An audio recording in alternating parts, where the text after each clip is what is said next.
સ્વાગત છે તમારું અમારી ચેનલ સુસવરમાં. આજે આપણે બનાવવાના છે જે છે આપણે રતાળુનો હલવો બનાવવાના છે. જે કઈ રીતના બનાવો તે હું તમને બતાવું છું. તમે ગાજરનો હલવો છે, બટાકાનો હલવો છે તે તો ખાતો જ હશો, પણ ગાજરનો હલવો અને બટાકાના હલવાથી પણ ત્યાં અલગ છે. જે આપણે સફેદ રતાળું આવે છે તેનો આપણે હલવો બનાવવાનો છે. તેને ઘણા લોકો સક્કરિયા તરીકે પણ ઓળખે છે. તે આપણે હલવો બનાવવાનો છે. જેથી કરીને તમે બ્લોગમાં કન્ટિન્યુ રહેજો. નવા હોય તો ચેનલ સબસ્ક્રાઈબ કરી દેજો, લાઈક કરી દેજો અને કોમેન્ટમાં બતાવજો તમને આ વિડીયો કેવો લાગે છે.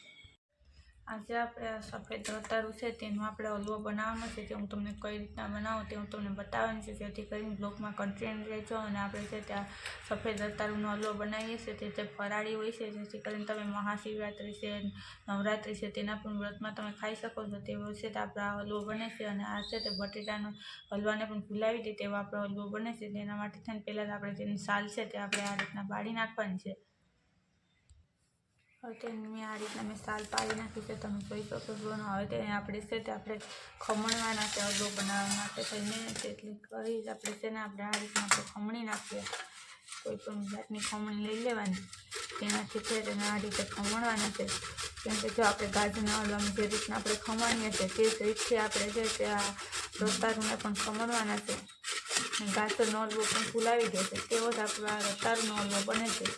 તેમાં ઓછી વાર લાગે છે, પણ આમાં એટલી વાર નથી લાગતી બનતા.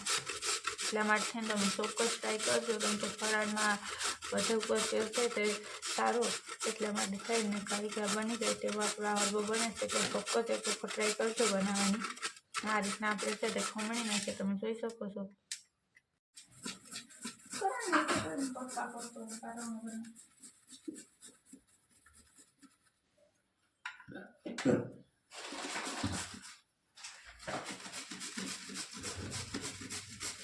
તમે જોઈ શકો છો કે આપણે છે તે આ રીતના છે તે ખમણી નાખ્યા છે. જે રીતે આપણે ગાજરને ખમણીએ છીએ તે જ રીતના આપણે ખમણીની મદદથી ખમણી નાખ્યા છે. અને આ રીતના આપણે ખમણવાના છે. અને તેનો આપણે હલવો બનાવવાનો છે. તેના માટે થઈને અહીં મેં પહેલાં તો આપણે ગેસ ઉપર છે તે આપણે કઢાઈ મૂકી દેવાની છે.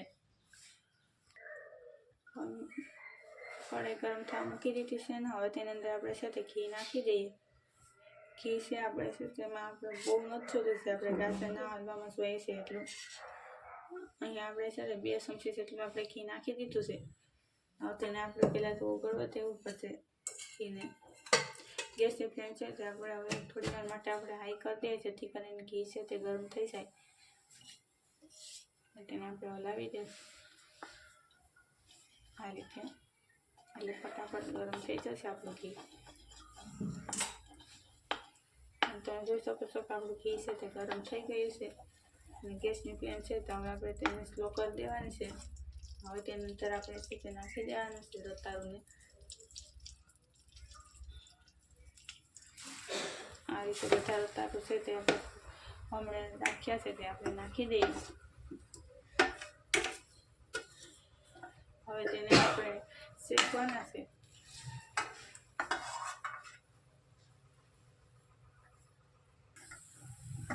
તમે જોઈ શકો છો કે આપણે છે તે આ રીતના છે તે આપણો હલવો છે તે બની રહ્યો છે. તેની અંદર ઘી છે તે સામે પાછું છે તે ઉપર દેખાઈ રહ્યું છે. તમે જોઈ શકો છો કે પહેલાં આપણે ઘી નાખીને તેની અંદર આપણે જે આપણે હલવો બનાવવાનો હતો તે રતાળું નાખેલા હતા તે છે તેની અંદર ઘી દેખાતું જ નહોતું, પણ અત્યારે તમે જોઈ શકો છો કે ઘી છે તે ઉપર આવી રહ્યું છે.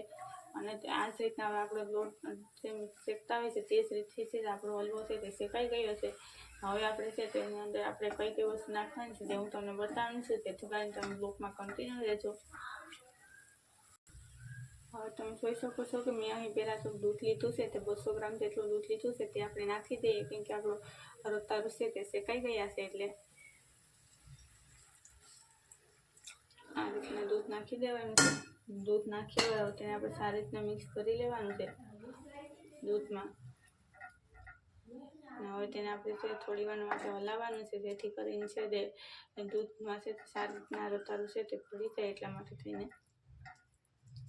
ગેસની ફ્લેમ છે તે આપણે મીડિયમ રાખીને જ આપણે તેને શેકવાનું છે. હજી આપણે હવે તેની અંદર છે આપણે ખાંડ નાખી દઈએ. ખાંડ છે મેં 1 કપ જેટલી ખાંડ લીધી છે. હવે તેને સારી રીતના મિક્સ કરી લેવાનું છે. પહેલાં તો ખાંડની અંદર આ રીતે, કેમ કે દૂધ ને ખાંડ છે તો બે એક સાથે આપણે નાખી દઈએ છીએ તો વાંધો ન આવે. કેમ કે ખાંડ ને ઓગળે ત્યાં સુધીમાં જે તેનું અંદરથી જે ખાંડ ઓગળતા પાણી છૂટે છે તે પણ તેની સાથે છે તે અંદર છે તે બળી જશે અને એક્સેપ્ટ થઈ જશે. એટલે આપણો હલવો છે તે ફટાફટ બની જાય એટલા માટે થઈને ખાંડ છે તે આપણે દૂધ નાખ્યા બાદ છે આપણે નાખી દેવાની. તે નાખ્યા બાદ હવે આપણે છે તેની અંદર આપણે મિલ્ક પાવડર આવે છે તે નાખી દઉં છું. અને તે હું છે તે 2 ચમચી જેટલો મિલ્ક પાવડર નાખવાની છું. અને જો તમારી પાસે મિલ્ક પાવડર ના હોય તો પણ ચાલે, એવું કંઈ નથી કે મિલ્ક પાવડર નાખવો જ જોઈએ. પણ મિલ્ક પાવડરના સાથે બદલામાં તમે છે તે દૂધની મલાઈ હોય છે તે પણ તમે નાખી શકો છો. કેમ કે આ મિલ્ક પાવડર તમે નાખો છો તો તેનો અંદર છે તે આપણે માવા નાખવાની પણ જરૂર નથી પડતી. એવું આપણું બને છે હલવો. હવે તેને આપણે સારી રીતના મિક્સ કરી લઈએ.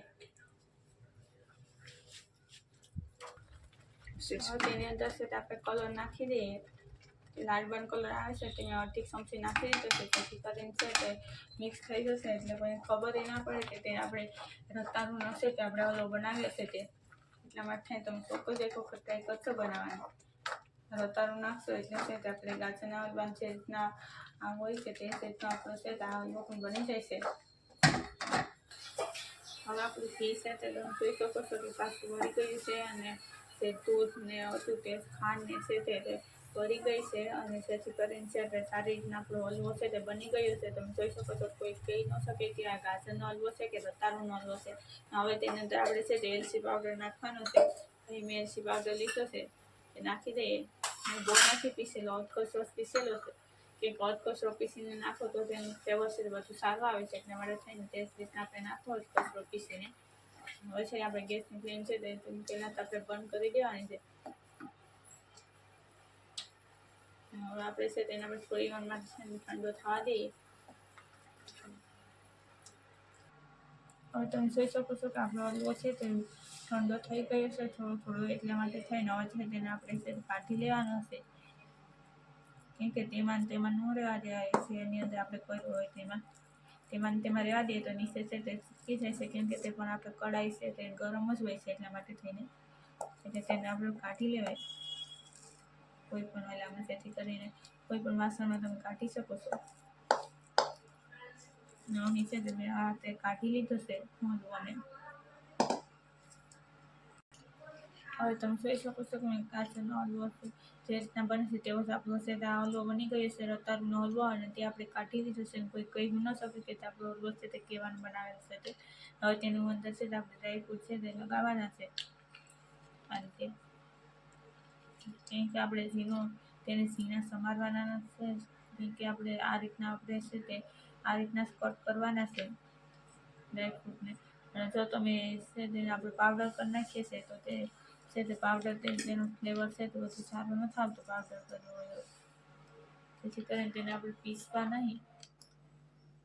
અને આ રીતના તમે જોઈ શકો છો કે આપણા છે તે ડ્રાયફ્રૂટ નાખવાથી છે તો હલવો છે તે એકદમ મસ્ત દેખાઈ રહ્યો છે. તમે જોઈ શકો છો. અને ડ્રાયફ્રૂટથી છે તો આપણા હલવાનો ટેસ્ટ છે તો બધું સારું આવે છે. એટલા માટે થાય તમે ચોક્કસ એક વખત ટ્રાય કરશો બનાવવાની. કેમ કે બહુ સારો બને છે આ હલવો. ના હલવો બનતા છે ઝાઝી વાર નથી લાગતી. આ હલવો છે તો આપણે 10 મિનિટની અંદર છે તો હલવો બનાવી શકીએ છીએ. આ રીતના ચોક્કસ એક વખત ટ્રાય કરશો બનાવવાની. કેમ કે હવે ઉપવાસ છે એમાં પણ તમે આને યુઝ કરી શકો છો તેવું આપણો હલવો હોય છે એટલા માટે થઈને. આમાં તેમાં પણ આજે પણ મહાશિવરાત્રિ છે એટલે ત્યારે તો તમે ચોક્કસ ટ્રાય કરી શકો છો. મહાશિવરાત્રિની દિવસે તો કેમ કે રતાળું ઓલરેડી મળતા જ હોય છે એટલા માટે થઈને. ને જો તમે નવરાત્રિમાં પણ તેનો યુઝ કરી શકો છો. નવરાત્રિમાં પણ ઉપવાસ હોય છે ક્યારે 11 છે ત્યારે પણ તમે યુઝ કરી શકો છો. તમે જોઈ શકો છો કે આપણો હલવો છે તે બનીને રેડી થઈ ગયો છે. અને તમે પણ ચોક્કસ એક વખત ટ્રાય કરજો ઘરે બનાવવાની. અને ચેનલમાં નવા હોય તો ચેનલને સબસ્ક્રાઈબ કરી દેજો, લાઈક કરી દેજો અને કોમેન્ટમાં બતાવજો તમને આ વિડીયો કેવો લાગે છે તે.